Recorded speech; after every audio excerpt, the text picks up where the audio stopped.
Welcome back, everyone. We are stoked for episode 32 with our man, Dustin Battle Axe Jones. What's up, dude?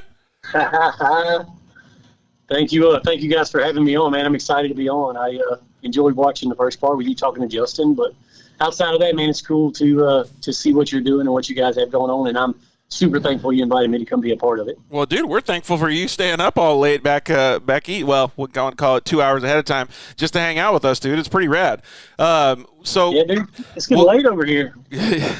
Well, he's used to working hard, right? But so for anybody in our audience that may or may not know who Dustin is now he's a professional side-by-side racer. He grew up doing a lot of mudding, hanging out in the dirt, just like all of us did. He's got some pretty good accolades now. He helps manage and work at a company called S3 Powersports. They build some amazing vehicles, a lot of Can-Am stuff, because Justin is, as our guy Steve Ross said, Dustin is the king of Can-Am. And Dustin has done some pretty phenomenal stuff. I've always looked up to the guy because he jumped into the off-road racing scene with Best in the Desert and Score. He has had some awesome finishes. He's won the Mint 400, and he's also won the UTV World Championship, as well as countless other races. So Dustin has a resume that most off-roaders would love to see, including myself. So we are stoked to have him on the show tonight. So thank you very much, Dustin. Absolutely, man. It's my pleasure. Thank you, guys. So one of the things that we were talking about just recently before we get into your life story was that with Justin was that the Mint 400, this last Mint 400, you guys were charging. Yeah. You guys were charging, but the tracker wasn't working. Yeah, so at this Mint 400, man, we got dead last on the random draw. Ugh. And so the Mint 400, dude, it brings studs, man. So everybody that comes out that race is coming to win. And most everybody out there is fast. It doesn't bring a lot of people that's just one-time racers, never done it before, man. It's everybody that's studs. So when we saw we got a last-place draw, for sure we knew that we had our day cut out for us. And so charged hard from the back and pushed literally all 3 laps. I think we started off maybe 44th, 43rd or something like that. Dude, that's crazy. Yeah. And so I think we finished physically maybe 6th. And, man, just barely squeaked Justin out. So all we knew, like, as we were coming through the pits for the last couple of the last lap or two, is that Justin was maybe beating us just from counting time back and forth. And so, the last lap, it was like, I don't know, kind of didn't know exactly where we were. Knew we weren't going to take home the win. And so kind of had nothing to lose and just decided to hang it out there. So Justin and I ran a tight. How was it driving through all the dust and stuff, though? Because he was just talking about that with us. But that's, dude, 44th place up to, like he said, 6. So 38 people driving through the dust. So obviously he was in the dust the whole time. But 38 people he had to do what we were talking about and come up on him. Yeah, so was the mentality like, okay, we're going to do the best we can, and after you got one, you're like, oh, let's get another one? Or was it like, oh, man, here comes the dust again? Or maybe a mix of both? Well, you know what I tell everybody whenever it comes to racing is, like, even in business, in every race that I enter, I set small goals and I fight small battles, and everything is a victory to me throughout the race. So we started 44th, dead last. So the guy that I started beside, the whole shot that I got on him, that was a win to me. And so that's when the race starts for me. And so I see dust, I catch that guy, that's a win for me. So I know I'm always making progress. I always feel good. We had a couple of drawbacks in that race, stopped changing axle, stopped to change the shock. And so we gave up some positions. But I don't necessarily go into it looking at like, man, I've got 44 cars that I've got to pass to get to the front. It is literally take time, enjoy what I'm doing. Racing is such a crazy thing, man, and it comes and goes so quickly, and it's the next best racer like that, man. And so I tell everybody, you have to take time to grasp what you're doing and kind of smell the roses. First we were going to race the Mint, man. How few people get to race that race as an off-road racer? It's incredible. So that was a victory in itself. But then from there, it's just one at a time. You pick one off, you see some dust, you make some progress. So, dude, I've always liked your mentality because you've always taken it like that with the happiness and really appreciating the stuff you go through. But hearing that, like, just makes me understand him even more, because I do things the same way. Like every single little thing in my life is a victory, right? Like all the little things, not just going through injuries, but I can use the injuries as an example here. Like you said, you whole shot that first guy. Well, now you forget about it, right? But you're on to the next victory and the little one. Yep. And you kind of have a short attention span when you do that. But we were trying to teach some kids and let them understand. You write down little goals, right? And you have your milestones, and then you have your task, and then you have your goal, and all these different things. And that's exactly what Dustin does. Justin for Shock Therapy actually does it too, but that's what Dustin does. And he said even with the business stuff, which is exactly the way I try to operate and you try to operate every day. I mean, when I got hurt at the UTV World Championship this year, one of the hugest victories for me was being able to open my mouth and suck on some liquid. And I was like, all right, next step is tacos. Fuckers. Yeah, we're doing this thing.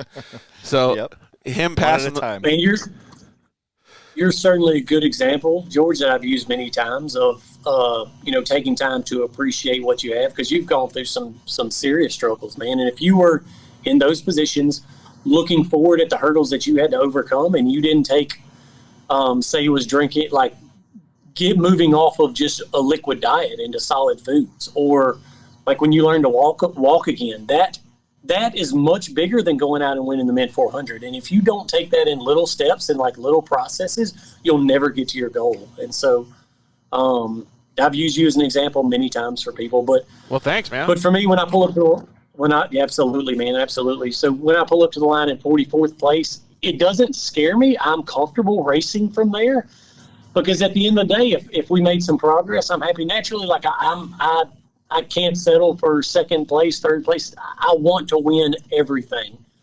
But the way racing is, the dynamic racing, if you don't enjoy the small victories when you're racing, you'll give it up. In a year, you'll be done racing because you weren't happy with your performances. Yeah, exactly. And I was trying to actually tell, you know who Jesse Nelson is? He got paralyzed a little while ago, and he's now a side-by-side racer. I was trying to tell him that too, because he's used to the motocross mentality, right? Motocross is you're really I don't want to call it forgetful because it makes him sound stupid, but you don't remember the last corner. You only remember the next corner. Yeah, what's next? Just like you said, charge. And so in side-by-side racing, it has to be a little bit slower of a mindset, because you always got to remember what you did in the last corner so that you don't break in the next corner. Like, how hard did I hit that last corner on the right side so I don't hit it as hard on again. So he's learning that stuff, and I was like, dude, you got to calm down. You're driving like a boss. Like, you got to – and Dustin already understands that mentality. So where did that come from, though? Would it come from just kind of growing up that way?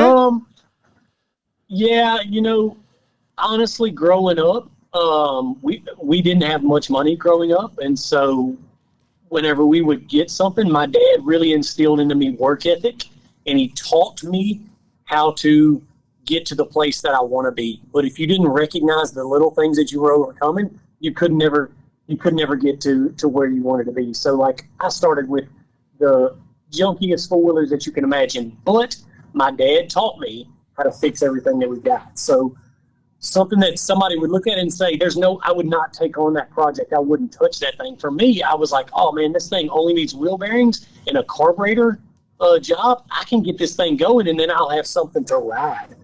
But if I didn't do that, if I didn't learn it that way, I would have never had anything to ride. If I was just like, man, I want the brand new 400EX that just came out, I would never be able to ride because we couldn't afford it. Dude, how much does that relative to us when we grew up, man? Totally. Remember those old Kawasaki pieces of junk your dad would bring home for us to work on?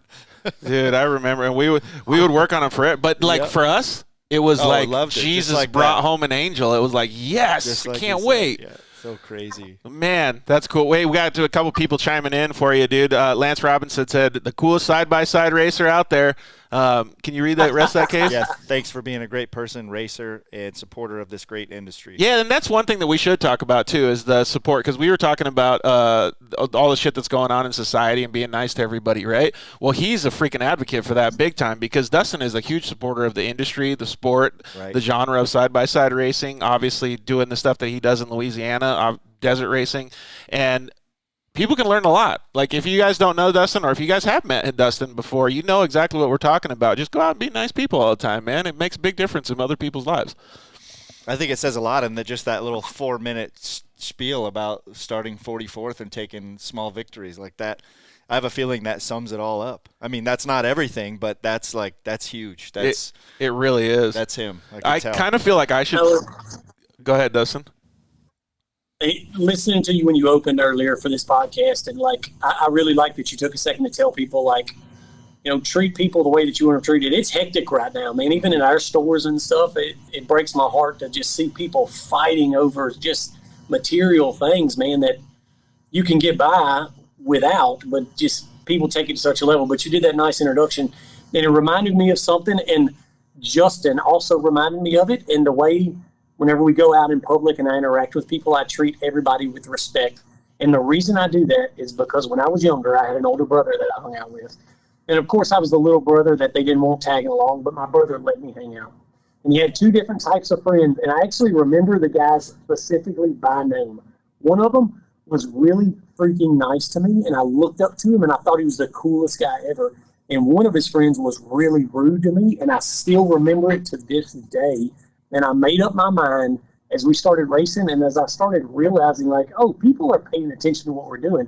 I want to be this guy every time. I want to be the one, when I interact with somebody and they leave me, they say, I want to be like that if I ever get into pro racing. Well, dude, you're doing a fantastic job. Casey actually mentioned it a little bit the other day. He was saying that, what did you say? Never come off the track and throw your helmet, because that's going to make everybody hate you. Well, what's funny it's not funny, but I remember I had a good buddy that we all race together, right? So we ride together all the time, and now we're at the track, and for the race, for the weekend or whatever, and now all of a sudden it matters, right? You make that little switch, but you can't. You still have to remember that it's still all your same buddies, still doing your thing, and to that point, my buddy Mikey Whining came over, and he had a good moto, and I had a bad moto, and whatever he said to me, and we were just chatting, and I remember I kind of tossed my helmet, and my dad, and I paid for it at this point. It wasn't like,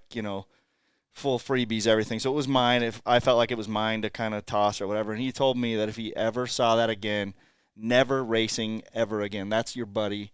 Yeah. Don't forget what's important. Yeah, and go shake his hand. And I was like, wow. Yeah. Yep. Never again. Dude. Well, that's cool, man. That's a very, very good example. I remember growing up playing baseball, and my grandpa told me the same sort of thing. Like, we lost some game. I don't remember specifically what was going on, but I got thrown out at first or something, and I walked to the dugout, and he told me, you'll never walk to the dugout again. You run, you hustle off the field every time.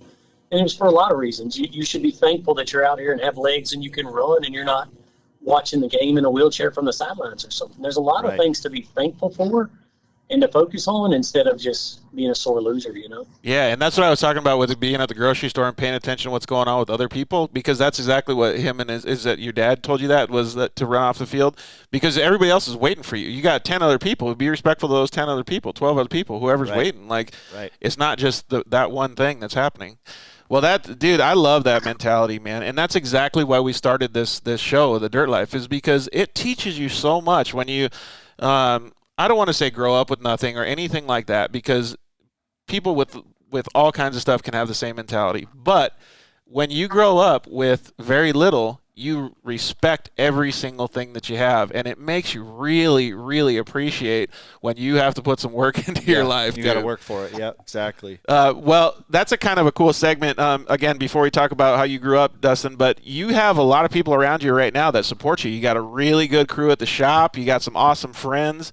So we're going to put up some pictures on the screen for some of the people that are watching the show online, and we'll describe them as you go through. But one of the pictures is you guys are both out there on the race car, yelling and screaming. That's cool. We got one of the mud vehicles that you built, and of course you're wearing jorts. Some nice jorts. We had to put that one in there. Oh, yeah, the new race car. We definitely want to talk about this new race car, dude, because that thing is sweet. I love the purple. You sitting there with your niece. That's a really cool picture that we were able to find. And, again, what we're going to talk about right now, you with all the teammates and stuff, that was really, really cool to see, because you guys have such a good support crew. I want to know what the names of all your cars are. Oh, with your Evel Knievel helmet on, dude. Yes. That's the best. That's an awesome one. You standing on top of the race car, giving the number one with UTV World Championship win. You got some buddy. support from Monster Energy now. That's a really cool thing to be able to wear a Monster hat. You on the PW50, woohoo! And then obviously you started out in the mud with your bicycle, but Casey and I were going through some stuff. Oh, there's my favorite. Yep. Trimoto. Is that what that is? Is it called the Trimoto? Is that what it's called? No, that was old Yamaha 225 DS. Okay. Dude. So we were trying to Google it and figure it out. We may or may not have been a little late starting the show because we got so nostalgic, and Casey's like Googling all these little quads and like, dude. Yeah, but look, here we go again. Got sidetracked, right? A success story that started with the PW50 again. See, I'm not letting this go. Dude. So Casey's I think everybody is on the PW50 at some time. If you off-roaded at any point in your life, you had a PW50 sometime. Even if you were a teenager, and because we didn't do the 50s, that we were doing ATCs and stuff, right? Yeah.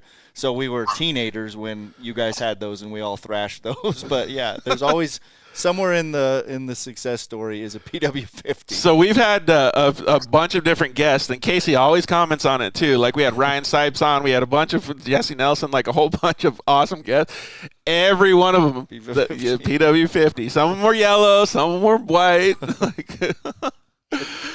Oh man, it's the best. It's such a workhorse, and like it didn't change for like what 90 years. I think it's still the same. I think it literally is from 30 years old. The yellow one that Dustin had in that picture is like it's got the duck beak on it, and now the front fender's a little bit more pointed. And what's funny is and maybe it wasn't the PW50 for everybody, but everybody had that PW50. So for you, it was probably an ATC 90, ATC 70. 70, yep, absolutely. Like for a lot of kids nowadays, it's the XR50s and stuff, but everybody at some point had a PW50 that they relate to, you know. Right. Do you think I agree. Do you think it'll change? Like, how much different will be in, let's just say, in 2030? Do you think it'll be like those little electric bikes, or do you think it'll still be PW50? I don't know if we're still allowed to have combustion engines. That thing's not going anywhere.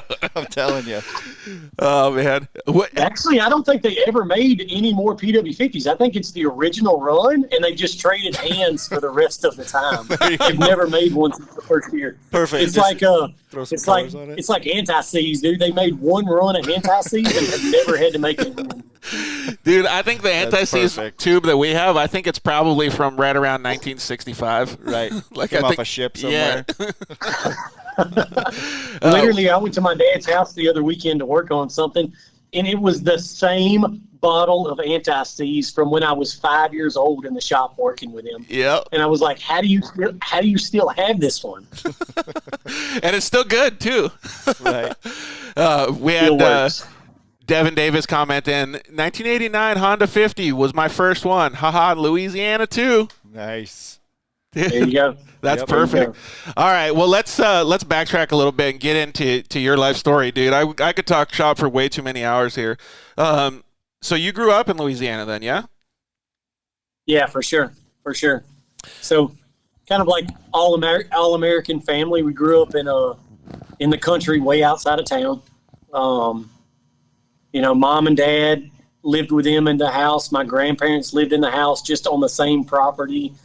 We had goats and horses and chickens and like all that stuff. So I was brought up truly working. And that's one thing that I look back now and I thank my dad for all the time is I remember as a little boy, and I'm talking like 6, 7, 8, putting up fence rows with my dad and working, 14, 16-hour days with my dad.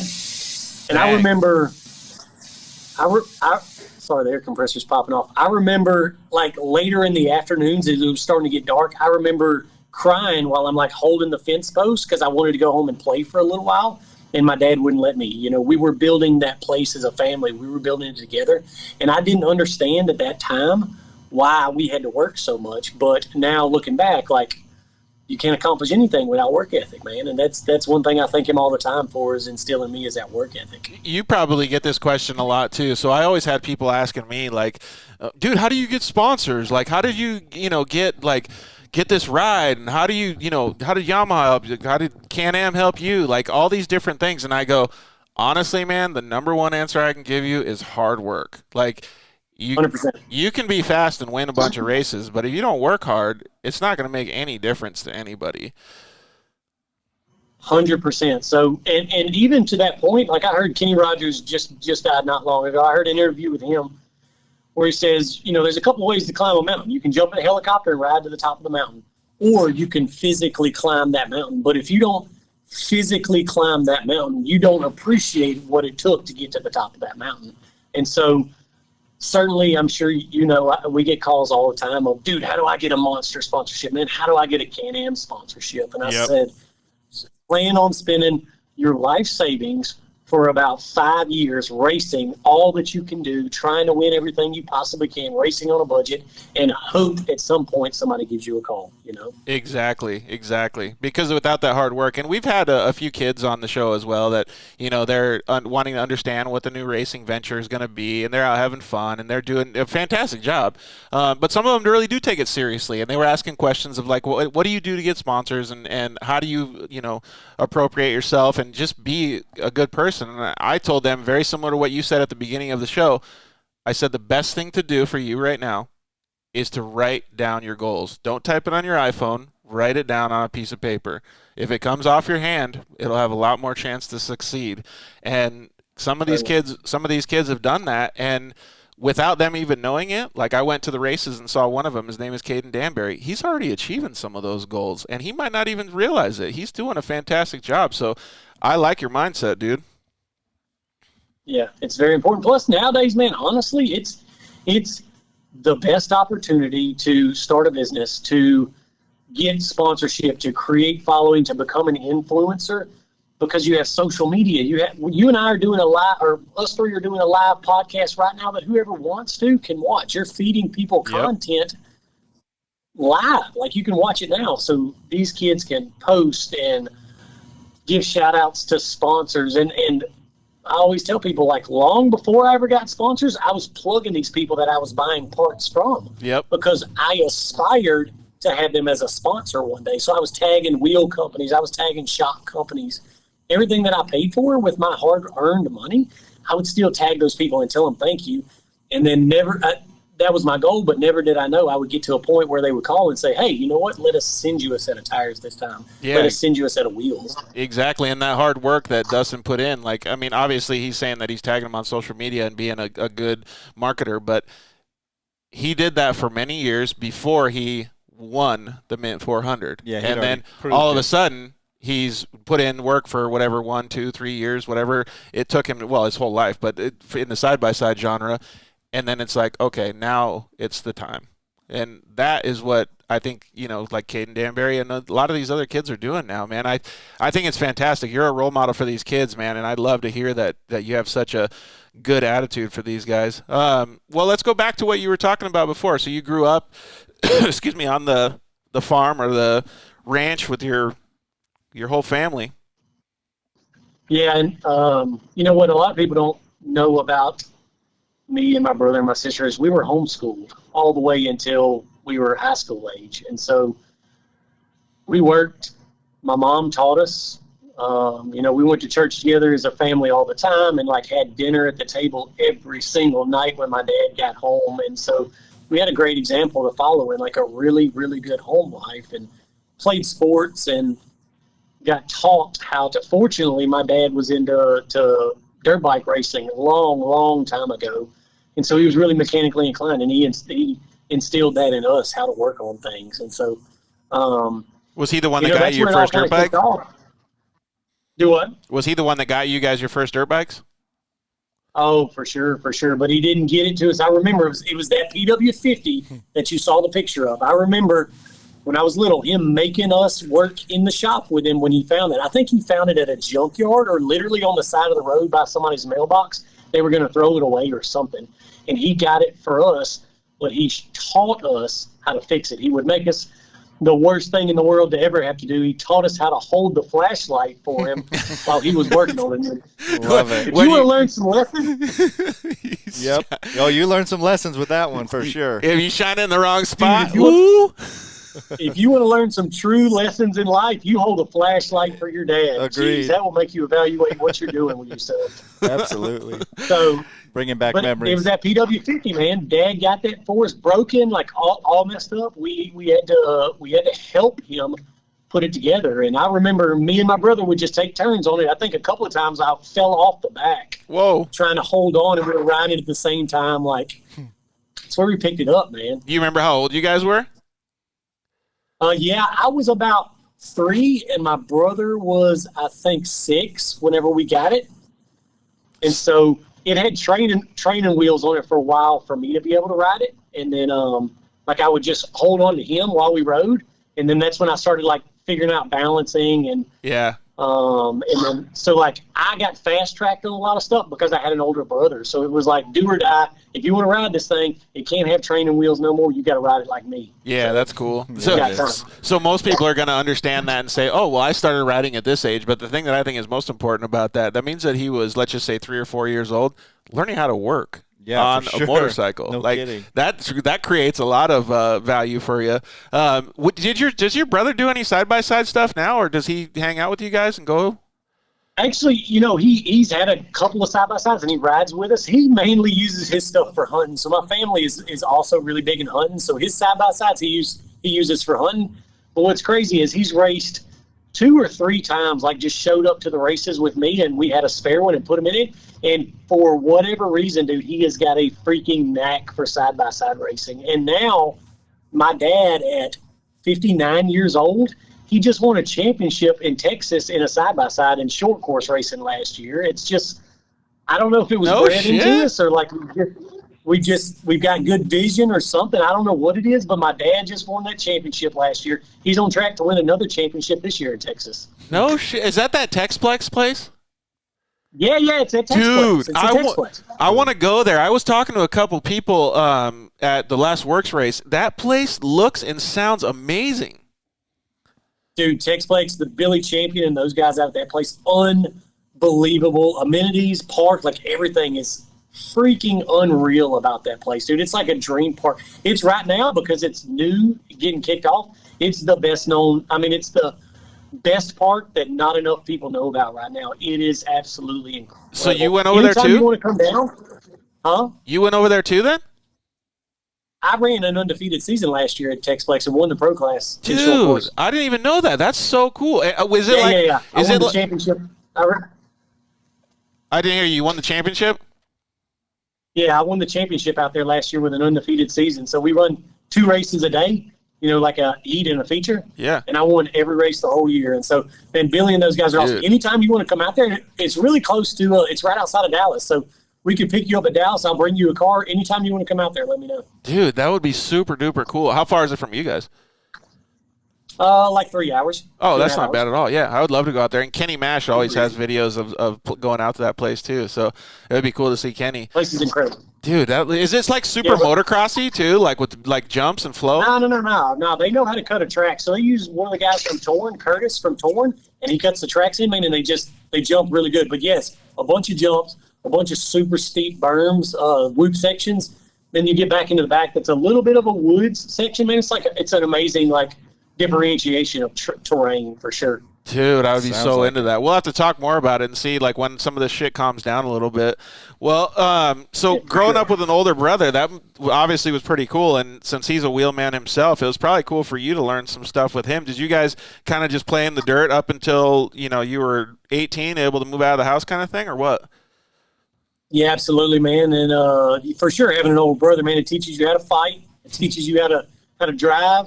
And it kind of fast tracks you on learning about girls and stuff like that. So it was cool. It was cool having an older brother, so that helped me out a lot. And our family are kind of all alphas, so there's always a power struggle there, but it always pushes you to be better and stronger and faster and all that stuff. But yeah, for sure, we played outside. I remember now. I completely forgot about this, but the way we learned to drive. Whenever I was probably 10 and I think my brother was 12 or 13, my dad got us a all-wheel drive Subaru hatchback car with a manual transmission. And so we swapped it out for mud tires. Did you have one? We had one of those. Yeah. Go ahead. Sorry. Dude, no, dude. We swapped it out with mud tires, and that's where we learned to drive a manual. That's where we learned to drive in general. That's what we hunted out of. Yep. That's what we went fishing in. That's what we used. Because where we grew up, man, was super back roads. So from a very young age, we were running back and forth to Texas state line. It was only 5 or 6 miles from our house. So we stayed running the roads, learning to drive and all that stuff. That sounds so familiar too, because I learned what to drive when I was 10 too. It's not I think living far out in the country, I think the legal driving age is probably around 10. Yeah.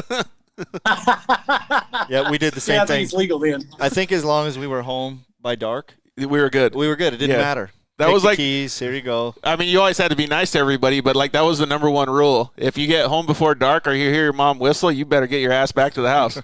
Yeah. You know, we were talking. Me and a couple of buddies were talking the other day. I remember leaving home when we were young. I don't know, 10, 11, 12, leaving home on our four-wheelers. And we would never stop for lunch. We never came home. We never put gas in them. What was my mom thinking? She just let us go. Yeah, ours were the same. And how many times I remember going, you learn that rule of reserve. Remember reserve on the tank of the quad? Or you have this much time left. Yeah. Shoot, I can get this much more. We can do 3 more laps. I can still get home. I remember that. And then you figure out, what are we going to do? How do I get gas out of yours to get it into mine? Just in case. Yeah. All these lessons learned. Dude, those trail fixes keep it going. Yep. Yeah, the guys from Solder Weld also have a nice trail fix kit too. Have you run one of those yet? Tell me what you said. I couldn't hear you. The guys from Solder Weld have a nice off-road repair kit that's a trail fix too. Oh yeah, those dudes are awesome people, man. I love those guys. Super cool. They were at a lot of the events, man. I love running those guys. Great people, and for sure they have some cool stuff. Yeah, they have a really cool kit that you can bond metal or fix radiators, bond metal, do all kinds of fun stuff with. Man, they're really fun stuff to. And actually, it was fun for him to just show me how to work with it. All right, so you guys were homeschooled, like you said, all the way through high school or up until high school? All the way up until high school. At high school, they put us in a public school, so that's when sports and started doing that sort of thing. And so worked well for me again. My brother was a senior when I came in for my freshman year, so obviously with homeschooling, you don't have much social interaction, and so it's a little bit of a struggle when you go into public school from homeschooling all of your life and growing up on a farm.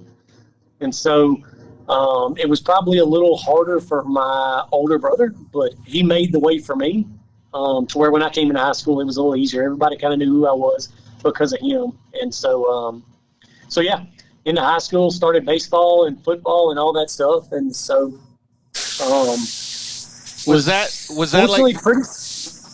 starting with baseball and the stick and ball sports and stuff? Was that an eye opener to say, well, I really like actually doing stuff with a steering wheel and a motor kind of thing, or was that oh shit, I want to do stick and ball stuff? No, my grandpa was a really, really talented ball player. He set a bunch of records in Louisiana in baseball and football and boxing, and so he always kind of had me around sports and taught me out in the yard how to do everything. And so I guess it was more my competitive nature. So at that time, the only thing I knew to compete in was baseball and football and things like that. That was my opportunity to compete in something. Around Louisiana, you don't really have motocross. You didn't have short course racing. You didn't have any kind of racing really around Louisiana. It was dirt track racing was about the only thing. And so baseball, stick and ball sports, and then football, that was my opportunity to compete whenever I got into school. So that was my first taste of really pushing myself and trying to do well. So, played shortstop and tried to be the best on the team, batted, clean up and stuff. That lays down a good a framework, though, for hand-eye coordination because, Justin from Shock Therapy, I don't know if you were listening, but he was talking about he thinks that you can see through dust, you have some sort of X-ray vision or something. But some of those things, those little things that you may not know, like when he said, he learned that hand-eye coordination pretty easily, you know what I mean? When he did those sports, that has a lot to do with the way that you have stuff now. And in that, tied to that, the way my grandpa taught me to hit a baseball, because a baseball is, you can palm it and your bat is plenty of girth. He would make me take a broom handle and pick up rocks and toss the rocks up. And I would have to stand out in the driveway hours at a time and hit one rock at a time with a broom handle. And so that taught you some hand-eye coordination, because if you could hit a rock with a broom handle, you for sure could hit a baseball with a bat. You know So what I mean? that's one of the things that I was thinking about, like the guys that grow up or are racing woods, like racing woods on a quad or racing woods on a dirt bike. I feel like, or even in a side-by-side, I feel like those guys have a distinct hand-eye coordination advantage against like guys like us out here on the West Coast, right? Growing up riding dunes and things like that, because you have to be so precise when you're pointing a side-by-side through trees compared to like going over a dune. You're so right about that, man. And that's why the Miller brothers, Cody and Hunter Miller, which we build their chassis and all their cars and stuff, a lot of their parts, that's why, they do so well at Works, is because they come from where we come from. They're just a few hours from us, and they grew up racing in the woods. And when you're buzzing pine trees at 50 and 60 miles an hour and the margin for error is super slim, to run blind in the dust is not so bad.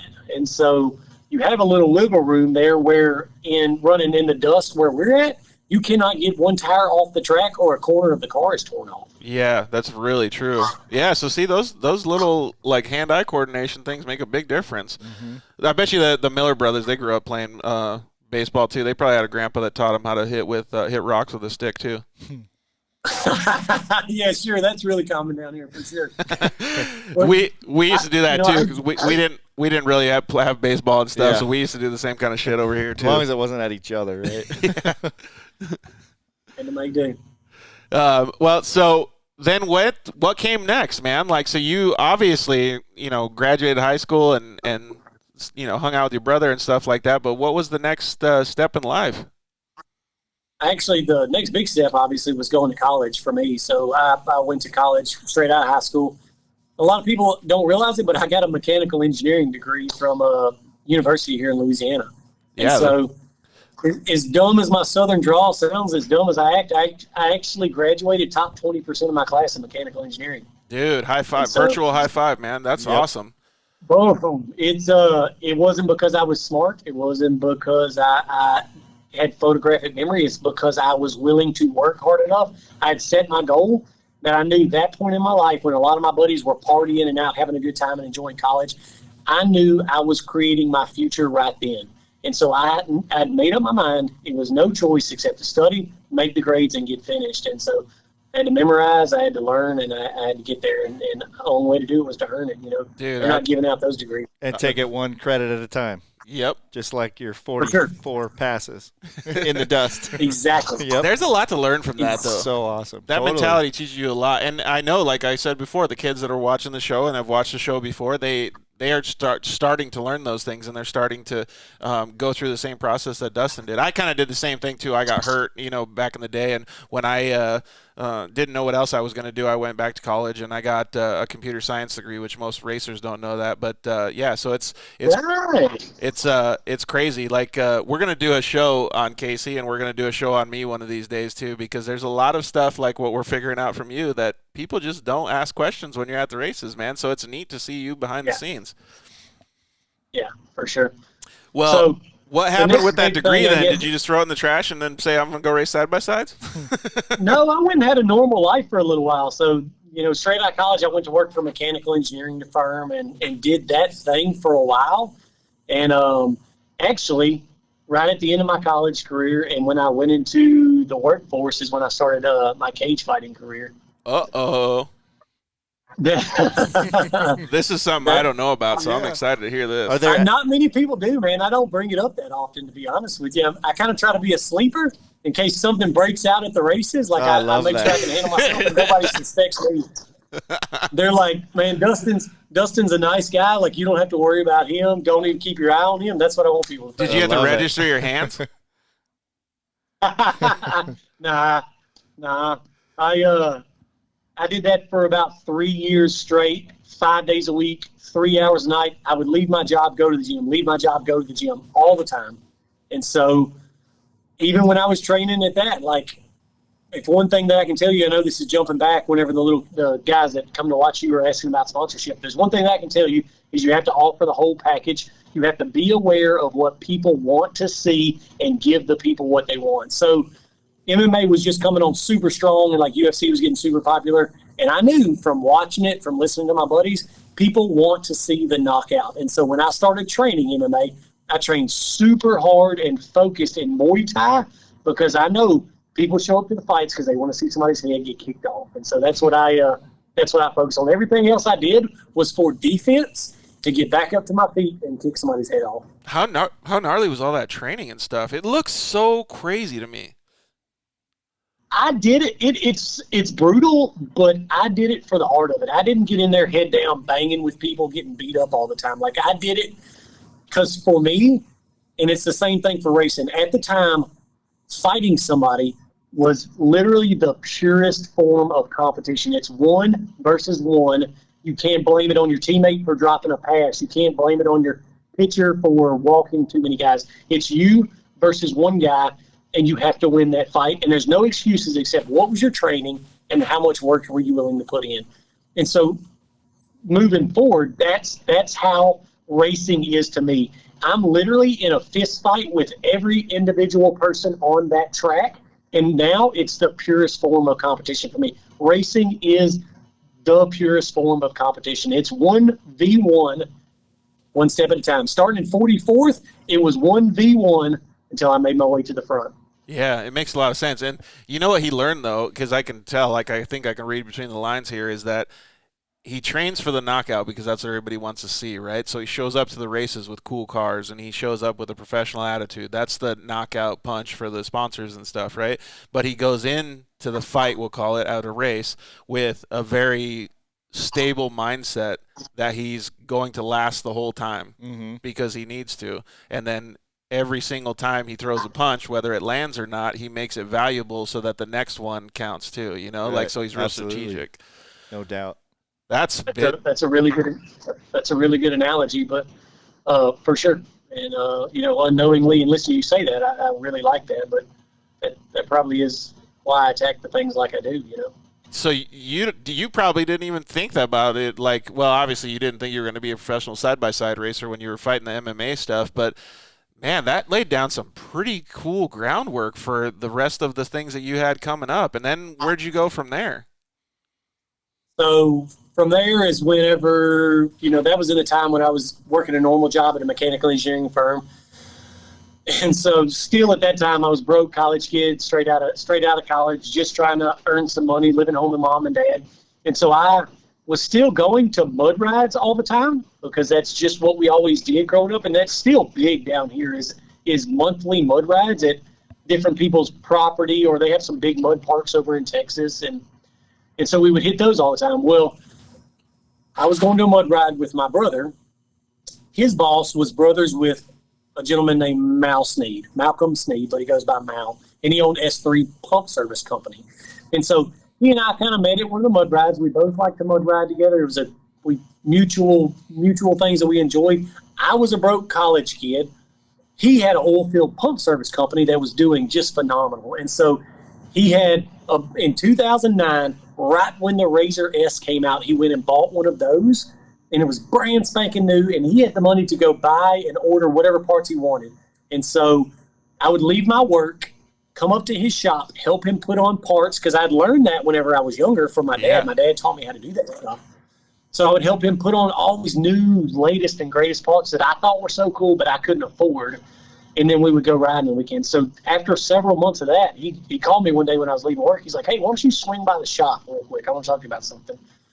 And so I showed up over there, man, and we got to chat. And he was like, look, I think I want to start ATV off-road business that I want you to take care of my cars, make sure I'm in the latest and greatest and coolest, and then, like, sell some parts on the side and, like, pay for yourself, and let's just have a good time with it. And so that is how S3 Powersports started, is me just taking care of him, making sure his bikes were always running. When I say bikes, I mean his UTVs, ATVs, and selling a little parts on the side to pay for myself. But the ebb and flow of oil, I knew that couldn't last. I knew we really had to do something with it if I wanted to sustain that as a job over a long period of time. And so that's whenever I thank my dad to this day, because I knew to grind, and the only way to get there was to earn my way Mr. Mao gave me the opportunity and helped get everything started, but I had to grind and build that if I wanted to sustain that for a career. That's so meaningful too, because there's a lot of people that will look at it like these days. Obviously, S3 is a very, very successful, awesome company and make fantastic products and stuff, but it didn't start like that. You know what I mean? And it's the same guy that asks, how do you get sponsored by Monster Energy? How do you get sponsored by Rockstar? That'll go in there and say, oh, S3 has always been this. They just work there and they're cool guys now. You know what I mean? Yep. But to hear the actual... Yeah, man, we've been super fortunate to get into, you know, everything from all the Polaris stuff that we started with, and we still build tons and tons of Polaris parts, man. And then we got in bed with Can-Am and started making Can-Am parts and production stuff that they offer through their catalogs and building turnkey race cars. So, man, it was one thing after another, and it was meeting those little goals one at a time. You know, so originally it was selling parts, and then we decided we wanted to build our own parts, and so we got some fabricators in here and did that for a couple of years, and then, you know, we wanted to start the race team and then start building turnkey race cars, and so, man, it's just gone snowballed. So I always tell people in business, you're either declining or inclining. You can never stay the same, because if you're out there and you think you're going to stay the same, there's going to be companies like me that are willing to work for it that will pass you up and steal your market share. Right. And so it's about, for us, never stopping, trying to do the next best thing, trying to be one step ahead of everybody else, just like with the Visions of Victory videos, like doing video production and just keeping it moving, you know? Yeah, so we can talk about that too real quick. So Dustin does, I don't know if you've ever seen it, but you should definitely check him out. Dustin does a show with Can-Am called Visions of Victory, and it really, like, now I can understand why it's called Visions of Victory, because the things and the way that Dustin thinks in his brain is very, very similar to the way that they set up the show, and obviously the name too. But they do everything from, you know, going out and just having a good time all the way up to following them through the Mint 400 or UTV World Championship for victories. It's a pretty cool show, and they have it on YouTube, so you can look up Visions of Victory on YouTube and or S3 Powersports on YouTube and go and check them out. You guys will have a good time, especially in quarantine. If you guys need some stuff to watch, it is really, really cool. And like every time I get done watching the videos, I'm like, damn it, I gotta get outside and go do stuff. That's awesome. Look, Every time, man, every time. Dude. You probably get all amped up even seeing yourself too. That's the funnest part, honestly, because we relive it. It's probably better for us because we did it, and then we get to watch it. And so, like, we get together as a group, man, and, like, we watch it at the house as a whole group again. And so to relive it, it's like the three-wheeler picture that you and I talked about. Like, it triggers stuff, and you're like, oh, man, I remember that. Dude. Yeah. Like, so cool. Man, so it's a different experience for us. I always wonder, are people watching these? Like, do they even care? Because they're so emotionally wrapped up for us that we enjoy them. But to hear people say that they watch them and they enjoy them, man, it obviously makes it worth it for us. Yeah, it's the same way I think, too, with the show. Is like sometimes I'll get down on myself and I'll be like, dude, nobody's watching this thing. It's like too little of a show. Offroad is so small. Like, but then I get like a few people that'll chime in, even just one dude, and just be like, dude, I love last night was awesome. Like, and it's just like, yeah, that's a huge win. Like, it was worth all the work. For sure. That's exactly what I was talking about earlier, man. If you get, and it started that way with me, one private message that triggered me, like when you get down on yourself or you're like you don't accomplish something, one private message that like you made an impact on me, or somebody sending you a message to that effect, you had a positive impact, then that was your victory. Absolutely. And so it keeps you going. You know, it keeps the fire fed when it's like passing one car at a time. It keeps the fire fed all the time, man. Oh, speaking of being fed, so I showed, I didn't show Casey the picture, but I was going to show him, but I told him, so we have javelinas out here in Arizona, right? Yeah. And you sent me a picture. Yeah. How was the bacon, dude? Dude, did you see that hog? That thing was a monster. So I think either Dustin or myself should post a picture of this hog that he got the other day. This thing was mad. I mean, dude, it barely fit on the tailgate of the. I don't even think they could have pushed it in long ways into the back of the truck. It was so huge. Yikes. No, we had to get a forklift to put that thing in the truck. But those things are probably like there. They run wild, but here they're just enormous. I don't know if they're crossbreeding, if they're inbreeding. I don't know what they're doing, but they are enormous. How many pounds was that hog? That one was probably 200 or 250. So holy crap, dude! We call it we call it the Casey size hog. You know what I mean? About 200, 220 maybe. I'm just guessing. Jeez, man. Lucretia chimed in and said, "Yep, we love Mr. Mal. He's the best." For sure, he's good people, man. Real good people. Yeah, so is Lucretia, man. I love her. She's an awesome racer too, man. Yeah, she's great, man. We've we spent some time up with them in Lake Havasu and stuff like that. She's actually going to be on the show, I think, in 2 weeks maybe. So it'll be good to have her on the show too. We actually plan to have a live show with her so that she could come down to the studio and hang out with us and eat some tacos and stuff. But I don't think it's going to happen with being live. We might have to do a FaceTime with her too. Yeah, she just put a great video out. She's an awesome racer, man. She has a cool story, and especially with what just happened to them recently and them rebuilding right before the event, like, man, that's a setback, dude, that will make you hang up racing, you know, especially when you don't have a great amount of success over a little bit of time. Like, you look for an excuse sometimes, or a lot of people look for an excuse to be out. Yeah, and they did. So she rebuilt their car, man, they came back. Yeah, exactly.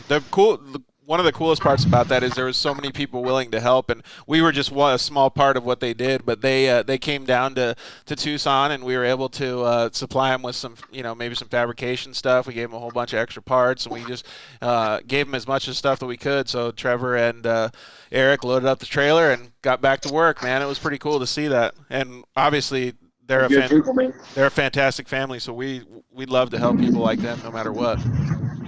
Well, so how did you even get into the mudding thing then? That was what your dad was doing, or your brother? Or? No, actually, you know what's crazy is we were at a campfire in Glamis, of all places. Me, Mr. Mal, and Shane Dowden, which would eventually become my co-driver in Best of the Desert. And so the business was just kind of getting rolling. Like, we were hitting all these mud rides and helping people out and selling parts and fixing vehicles at the mud ride. Then they would bring it to our shop, and, like, we would fix things. So, like, we were starting to see that snowball. We were starting to get things rolling. And so we were all hanging around the campfire one night in Glamis, and Shane was a buddy of mine. He's a great engine builder, builds high-performance motors, and now he does diesel tuning, but great engine builder. And so he was building Can-Am motors at that time, Can-Am ATV motors, and he was mud racing. And him and Mr. Mal got to drinking some moonshine, some apple pie moonshine or something. So Shane talked Mr. Mal into starting a race team, and Mr. Mal was trying to sell it to me, but I got so freaking mad because I thought racing was the biggest waste of money.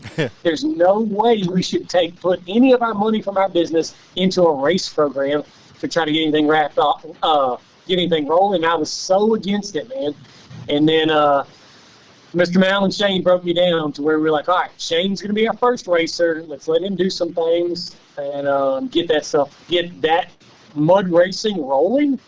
And then after about a half a season, I decided I wanted to get in and try it. And so we built a side-by-side, a really well-known side-by-side on YouTube. Actually, it was from several years ago.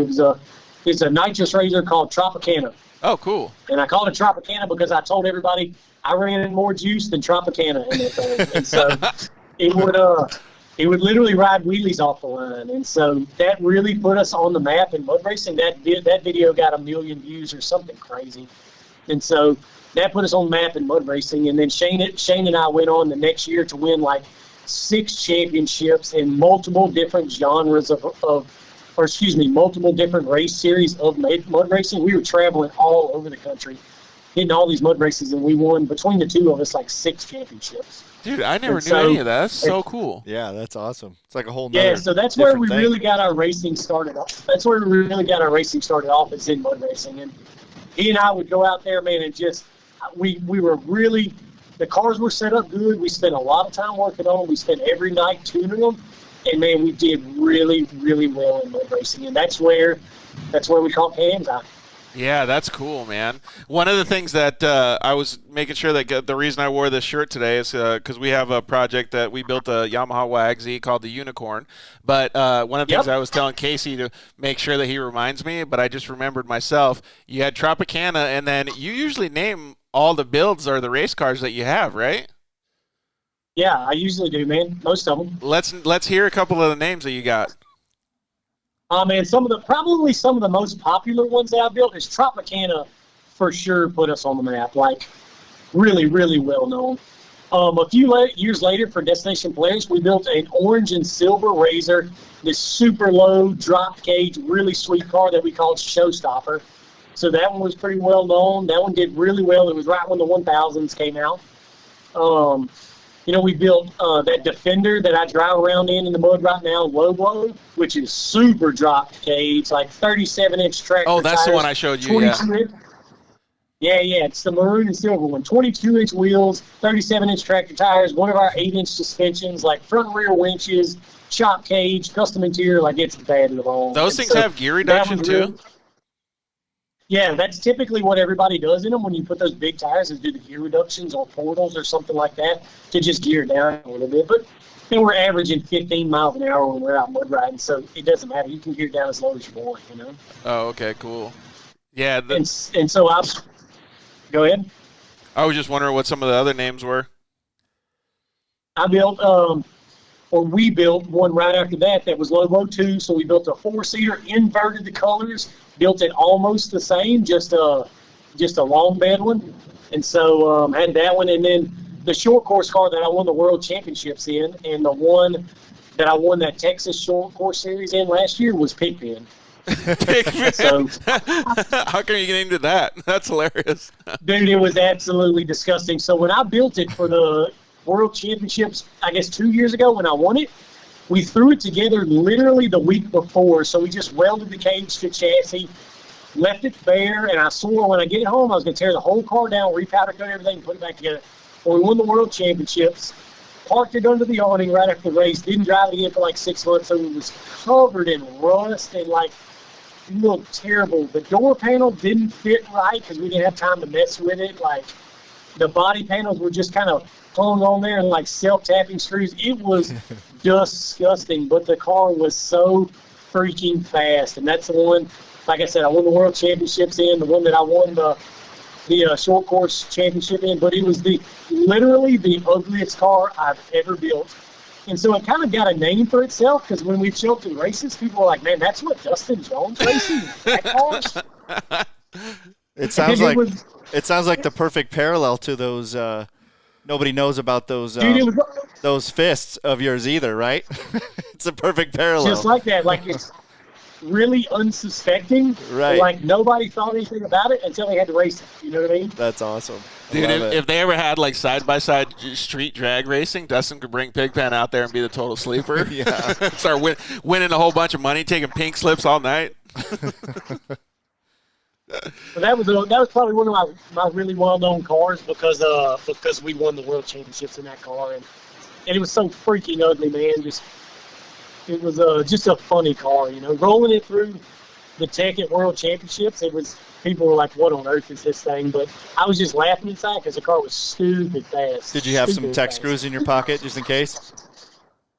Yeah, for sure. Duct tape. We kept duct taping zip ties. The thing was disgusting, dude. It was held together with that. Yeah, I remember it was fast, though. I never got to see him on track because he was so far ahead of me. But I remember seeing video after the race that he was coming down the straightaway by the pit road or whatever, and somebody caught it on their cell phone. And he was probably going at least 15 miles an hour faster than most of the other cars. Nice. Like, that thing was wicked. Dude, that car was just slapped together literally the week before the World Championships. And what's funny is when we got it home and I finally prepped the car and I took some things apart, it literally would not have made it a half more lap than Laughlin. It would have fell apart. 100% for sure. It was not going to make it another half lap, but it just made it long enough to win the World Championships. Perfect. When it's your weekend, it's your weekend. That's like those NASCAR dudes with qualifying motors, man. That's what's so cool about when you look back at a race, right? You got the big trophy and everything's cool, but then all these things that go back to it, like pig pin, tech screws, so on and so forth. How many late nights, that's why you couldn't finish the door panel or whatever. All those stories make that thing not as cool. Like, the story is the best part about it. There's never a perfect race weekend. Sure. Yeah, right, exactly. So cool. Well, we got to see some of the cars. I got to hang out with you a little bit, maybe for 45 minutes or so at the last UTV World Championship. And I had never seen any of the stuff that you guys built because you guys are so far away from us. But when I got to see the craftsmanship, the quality of work that you guys did, obviously that your whole team put together at the shop, I was pretty amazed at some of the ideas that you came up with, because those are my favorite part, is the ideas. You know, there's a lot of guys that can weld, but the ideas, the way that they built the cars, the things they had in their mind, I was pretty amazed at the creativity and the badassness of the vehicle that ended up like that I was looking at. It was pretty, because most of the guys don't put anywhere near that amount of thought or effort into it. It was cool, man. That's awesome. Not surprised. You know what I think works well for us is where we're at. We really have an untainted view of how things work. So we have a different perspective than out west, because we don't really see what everybody else's cars look like. Mm-hmm. Like we built a lot of Jeeps, like for our personal vehicles, and so functionality is really, really important. So it really boils down to keep it as simple as possible, make sure it's functional, and I'll tie a couple of things together. So in my car, it's more focused on if something goes wrong, how easy is it to fix the car? Mm-hmm. And so Justin talking about running in the dust. So a lot of the young racers that I talk to, or I mentor, or I train, even where we're at, and they're like, I don't understand, how are you putting down those lap times in the dust like that? And it's because when we take sight laps and we take practice laps, I don't focus on what it's going to be like in clean air. I literally will count trees when I'm driving down a trail, and like I'll remember, like, okay, this tree is on the inside corner of the track. There's a long straightaway after this tree, because I plan on running blind instead of planning on running in clean air. And so that's also has helped me in the desert, because like say on the mid 400, whenever it's a sight lap, I teach people, don't focus on like what's right in front of you, what you can see. You need to focus on, where am I at as far as elevation goes? What does the terrain around you look like? So I know if I get off track in some areas, I'm not going to hit any rocks. It's going to be bushes, and I can freaking blow through it. So I'm not super worried about it. And then there's certain areas where I realize, okay, we're going down into a wash. It's going to be really rocky because water has ran through here. And like I know there's exposed rocks. If I see trees or like greenery coming across the track when I'm running 100 miles an hour, I realize there's going to be a wash here because there was water running through here because there's green. That's why it's green, right? Yeah, very observant. That's awesome. And so I tell everybody, I'm not faster than a lot of guys because I drive harder and like I throw my car in. It's because everybody can be fast in a straight line. I always win races on the parts where everybody wants to go slower.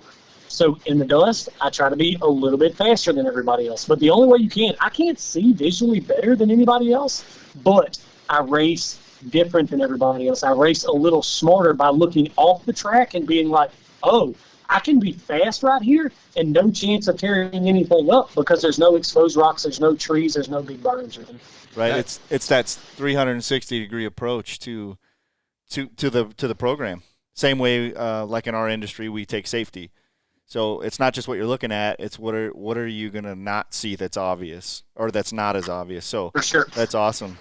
Yeah, it makes a big difference too. He has that same approch in business and obviously the mechanical engineering, because the mechanical engineer doesn't just see one little part; they have to see the whole thing at the end of the. So that makes a huge difference. That's cool that you look at stuff like that.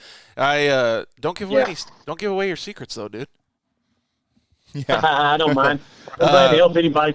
You know, be honest with you, that actually brings up a good point. I don't mean to interrupt you, but you were a huge help in. I built a race Can-Am for a guy out here. His name's Brian Forrester, that was doing some short course stuff.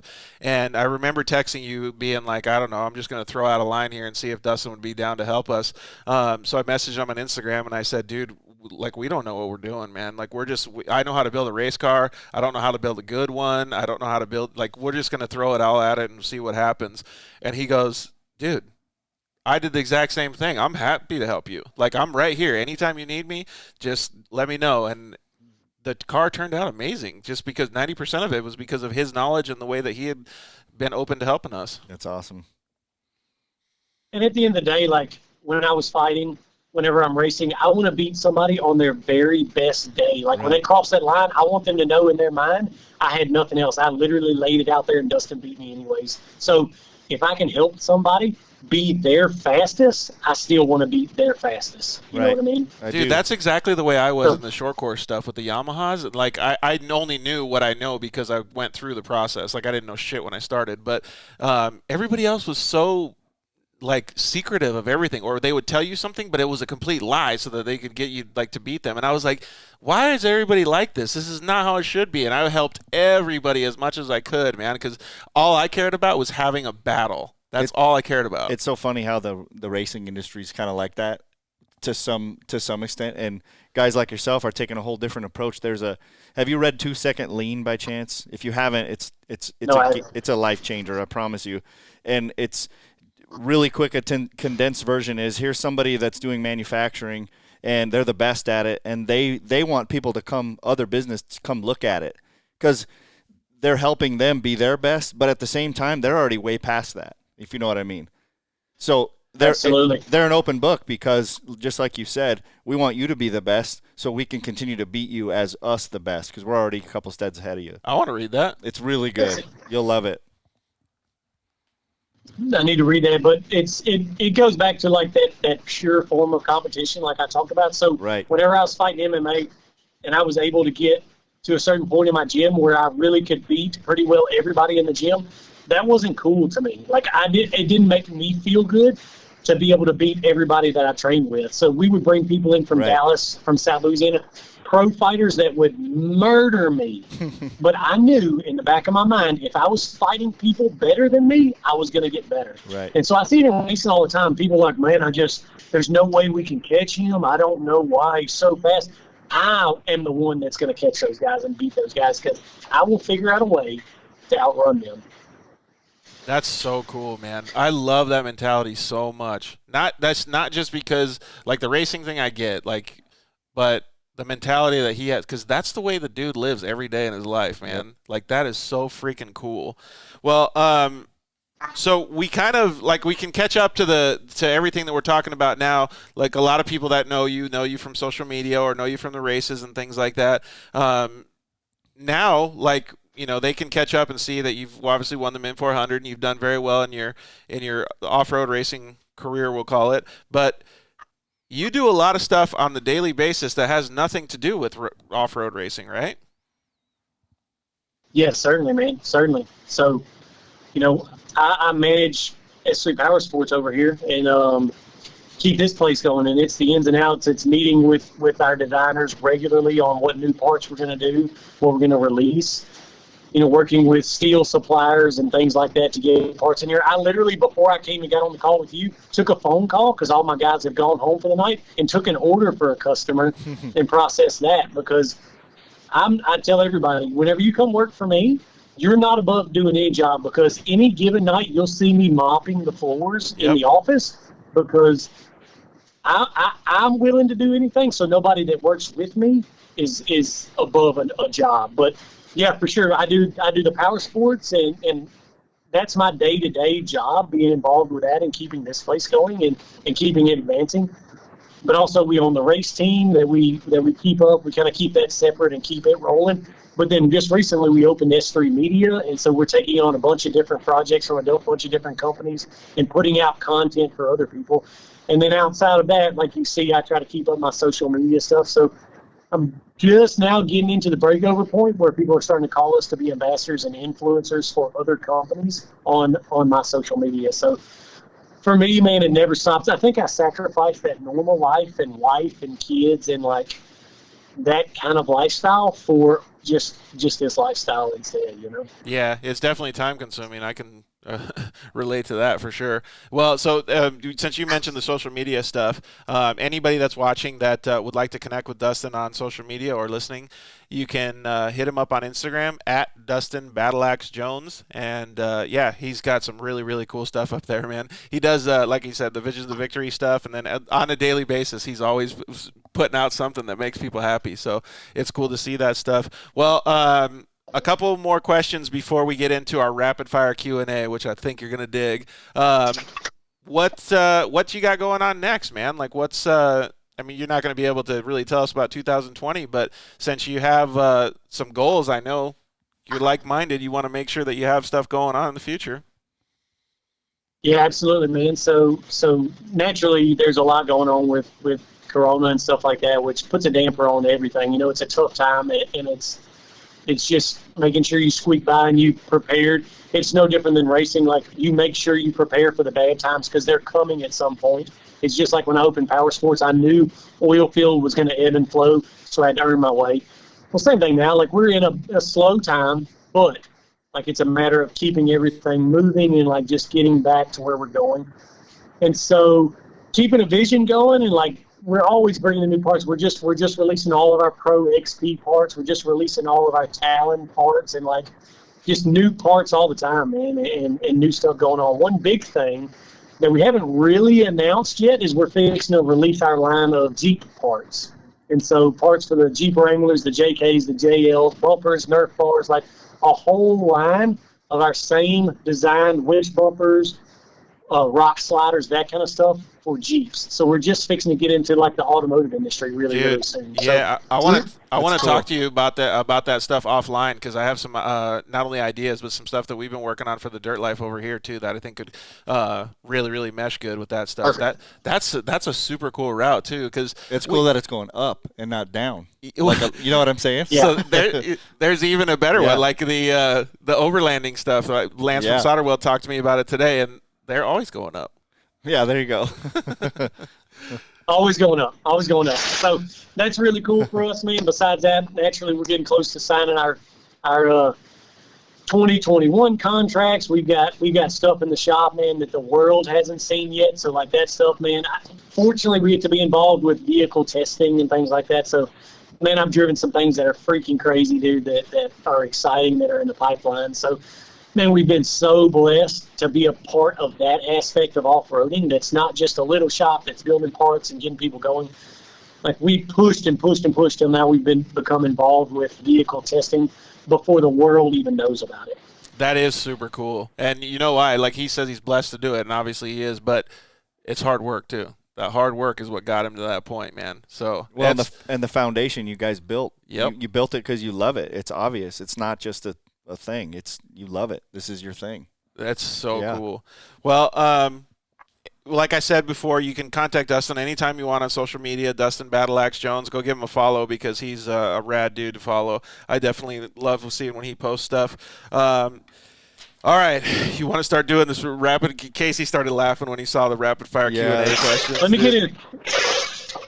get in close on this so I can hear good when we get this going. The only cool. thing I'm missing. Wait, tell me.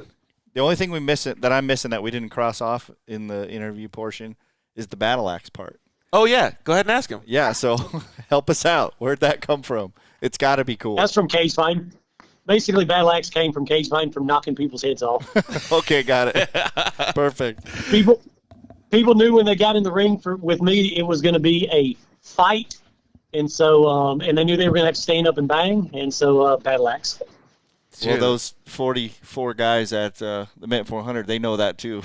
Yeah, they definitely know it now. Or at least 41 of them, right? All right, you want me to start off with this rapid fire Q&A? Yeah, go for it. All right. First question, rapid fire Q&A. Dustin Battle Axe Jones, Corona or Pacifico? Ooh, actually, crazy thing, I've never tasted alcohol in my life. Not whiskey, not wine, not beer, not anything. I've never tasted anything. Awesome. Okay. Kudos. Well, there you go. You're going to be Corona free. Barsha or Webb? Sure. Barsha or Webb? Wait, say it again? Barsha or Webb? Justin Barsha or Cooper Webb? Oh, man, your guess is better than mine. Wait, what? And Justin Barsha or Cooper Webb in Supercross? Oh, I mean, anything two wheels is a death trap for me. I try to stay away from even my pit bikes, dude. So no bueno for me. No Supercross for me. All right. The next one is, what's your favorite food? For sure, steak and potatoes. Nice. Little Smokies or pizza rolls? Pizza rolls every day. Microwave too. I want them kind of mushy and soggy. Pizza quick. rolls every day in the microwave. What do you quick. dip them in?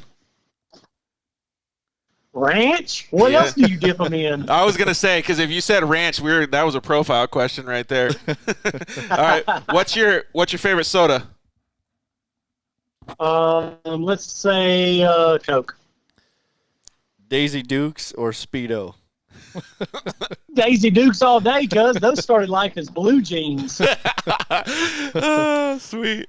All right, what's your Daisy Dukes? We call Daisy Dukes Geordie Jorts. Nice. Oh man, that's a good one. What's your most memorable race? Mid 400 by far. Favorite flavor of ice cream? Strawberry. Dang, you're going strawberry, huh? Just keeping it clean. Blonde or brunette? Yeah. Blonde all day. Can't help myself. Dogs or cats? Dogs for sure. Yeah, I'm right there with you. Netflix or YouTube? All YouTube all day. Divisions of Victory. Don't forget. Yep. Burrito or I taco? know. And I get in them wormholes, and I'll watch videos for 4 or 5 hours and not even know what happened at the time. Right. Yeah, Like dude, what happened? That I love happens that. so often, man. You can like, oh, this video is only 5 minutes. I'll be okay. Like, I'll get back to my next task, and then you're like, Dustin said 5 hours later. You're like, what the fuck? You don't even realize where you are. Where did all this time go? Yeah. Dude, for some reason I get into ghetto brawls and then races. I'll be watching ghetto brawls. Okay, burrito or taco? Burrito all day. I want diarrhea every time. What burrito are you going for? I'm going bean, straight beans, nothing else. Maybe a little salsa in it. Oh, right on. That's kind of the same thing my mom likes. We had one of our guys, Josh Shorter from Thor MX, which makes gear and stuff. He's super into those California burritos. Have you ever had one of those? Nope, but I want to. Yeah, carne asada, guacamole, French fries. pico de gallo. Yeah, and then the kicker is they put potatoes or French fries on it. Sounds like stomach ache. I'm down. All right, supercross or motocross? You said that you didn't like two wheels, but you got to pick one. Supercross. What other form of racing would you like to try? Honestly, dude, I want to do some dirt track racing. We've been going lately just for the fun of it and just maybe it's the connection of the mullet and the jorts and stuff, but like those dudes out there are absolutely living life. Like to them, they are 100% NASCAR racers, and I appreciate how excited and how passionate they are. I want to go race dirt track with those guys. I feel like it's Nice. blowing up too, because I've been seeing like a whole bunch more dirt track stuff happening in the last 6-8 month year than like the past 3-4 years. For sure, it's huge down here, dude. Like it's getting bigger and bigger down here. I don't know how, but it is. Yeah, Look, like naturally, as an off-road racer, sorry, go ahead. go ahead. As an off-road racer, at some point, I want to drive a trophy truck. I would love to even start by co-driving a couple, but at some point, I want to drive a trophy truck in a race. But if you're just like, hey, dude, if you wanted to go do something this weekend, what would you do? It'd be dirt track. Dirt For track. sure. Love Dude, it. the whole trophy truck thing, I definitely agree with them. Like, who wouldn't want to drive a trophy truck, right? But Yeah. I would feel like I would get in there and I'd be like, dude, I'm not gonna give it gas. I don't want to fuck this thing up. Like, because if you break it, like that whole thing that your dad taught you when you were little, you break it, you bought it. Like that would scare the living piss out of me in a trophy truck. Right, like getting in the cockpit of like a freaking F1 something or other. Yeah, Or a like jet. It's more like a Yeah, jet. remember. Like if I hit the wrong thing, we're all gonna die. yeah. Like, that's what it feels like. I think it would be super cool to ride one of those. What about a monster truck? I kind of want to drive a monster truck. Yeah, that sounds cool. Dude, I would grave digger every weekend if I could, for sure. Actually, we got a lot of big trucks around here, like big tires, big mud trucks. So that's okay to me. But I will grave digger somebody quick. Have you seen like Todd LeDuc send it in that Monster Energy truck that he's got? Bruh, he sends it to the moon when he sends it, cuz. I still don't like the biggest question I have that I've asked a few people. How the fuck does he not break his back? Like he lands so hard. Yeah, that's insane. It must Man, be good seats, I guess. I know a lot of those dudes have like Suspended. 18-wheeler, those Airbags, suspension yeah, seats like you have in exactly. a big truck. Yep.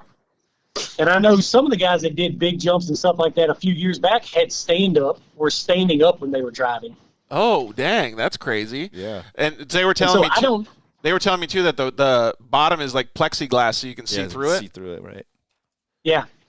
It's for when you wheelie and stuff, you can look down and see where you're going. Dude, that's kind of why I want to drive one, just because I think it'd be fun. Plus, I'd be less scared of breaking it. Yeah. All right, dude. Final question. Final question of the night, so we can let you go home and get some sleep. Chips and guacamole or French fries and ketchup? Say it again. You cut out for a second. Last question of the night, man. Chips and guacamole or French fries and ketchup? French fries and ketchup all day long. And I want the soggy, salty ones from McDonald's because when they get soggy, they always hold more salt. Nice. Casey's down with the salt too, man. Well, we really appreciate it, man. You did a fantastic job tonight. It's always good talking to you. You're a fantastic human being, and we really appreciate it. We learned so much about you tonight. I can't wait to have some people chime in and let us know what they think as well, dude. You did amazing at the races. You've been a good human being, and we really appreciate it. Thank you so much, man. I greatly appreciate the opportunity. I'm sorry if I got long-winded during this thing, but I'm excited to talk to you guys, man, and I'm thankful that you guys invited me on here. Yeah, the passion just oozes out. Dude, that's what's so cool about it. Yeah. It's real. Exactly. Love it. We started this show because we wanted to hear most people's stories, right? Casey and I and Cody, who helped start the show, we talk about the show every night after we finish. And every single time the show changes us more than whether we know, because the things that people tell us, the things that we learn, and the motivation that we get from all of it, dude, is just so cool. Absolutely. Yeah. No exception tonight. That's good, man. It's always a positive to be taken from it, right? Yep. Dude, it's pretty amazing, man. So thank you for being a part of our show and being a part of our lives, dude. We will talk to you soon. What's the next race you're going to go to? Man, I was hoping that it was a Silver State, but with all this craziness, maybe Vegas to Reno. I don't know what comes next right now. All right, we're just taking it one day at a time. It'll be a best in the desert race, it sounds like. Well, that's what I was looking for, because I'd like to come out and see you guys and hang out. So, all right, man. Well, thank you so much for joining us, Dustin Jones. We really appreciate it. We hope you have an awesome night, bud. One thing, I'm going to need you guys to come on our podcast when it gets kicked off. Dude, I'm so down with that. That'd be super cool. That'd be fair, right? We did this one, so you guys got to come on ours. Absolutely. Fair. What's the name of the podcast? Do you guys have a name yet? We haven't even named it yet. So we've got the room set up, we've got all the equipment, we've got everything in there, but haven't even named it yet. He needs one of his cool car names somehow. It's got to have some meaning. Yeah, that'd be kind of cool. The Pigpen Podcast. There you go. Somebody stick it out there and let viewers pick the name or something. We might just do a couple and see what everybody wants it to be called. All right, let me know when the voting starts, because I'm going to do PPP, Pigpen Podcast. Triple 3P. Yeah. All right, well, thanks, bud. I appreciate it. And if you do need any help with the podcast, I know a little bit now. So, all right, bud. Appreciate it. Absolutely. Thank you, guys. All right, Dustin. Thanks. We'll see you later. All right, bye-bye. Man, thank you very much to Dustin Jones for coming on the show. That was super cool. For sure. You know what's crazy about it is, like, we talk about it all the time, but, like, and some of the stuff that we talked about the last couple times has been just because of, like, inspiration and things like that, right? But Dustin is really, really similar and like-minded to all the stuff that we've done in our lives, man. And the way that he thinks and his mentality really makes me feel a lot better. Because, like, sometimes I'll go thinking in my head, and I know everybody does this because I get messages all the time. You drive yourself crazy because you think you're not thinking the right way. Right. You know what I mean? You're at work and you're like, shit, could I have done better? Shit, did I make my boss happy? You know, what did I do wrong this time? You get honked at in the street and you're like, was that me? Like, you know, like, and it makes me feel like I'm doing something right. Like I should be, happy with the things that I've done. And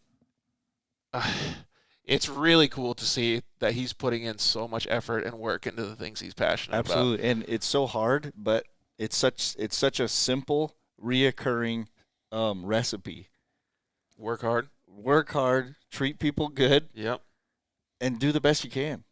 God, that's so important. What I mean? It's especially like right now. It's so simple, but it's so hard. It really is, because you get so engulfed or like in life, right? Right. Follow your passions. Obviously, they're doing it. Maybe it just takes a little bit to take a deep breath and like figure your shit out, right? Mm-hmm. And get back into the normal, be good person, hard work. All right, people. Well, we are really stoked that Dustin came on the show tonight.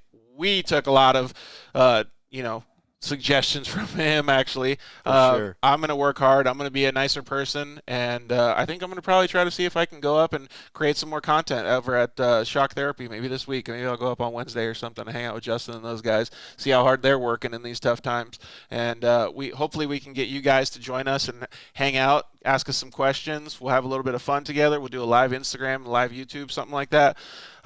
Next week's show, we have fantastic person again, Shelby Anderson coming on. Shelby's another UTV World Championship winner. She's just a great person in general. She's one of those like Dustin. She's a very happy-go-lucky person, and it's going to be really nice to hear her story. She's a very young woman, and we're going to talk about, God, I just forgot the name of the restaurant, but oh, darn it. yeah, I was going to say it wrong again, but we're going to talk about that Mexican food restaurant again too. So we can't wait to talk to Shelby. We want to thank all of our sponsors. Thank you very much, Shock Therapy. Thank you, Zollinger Racing Products. Thank you, Rugged Radios. Thank you, Solderweld. And thank you, Lance, for chiming in. We really appreciate it.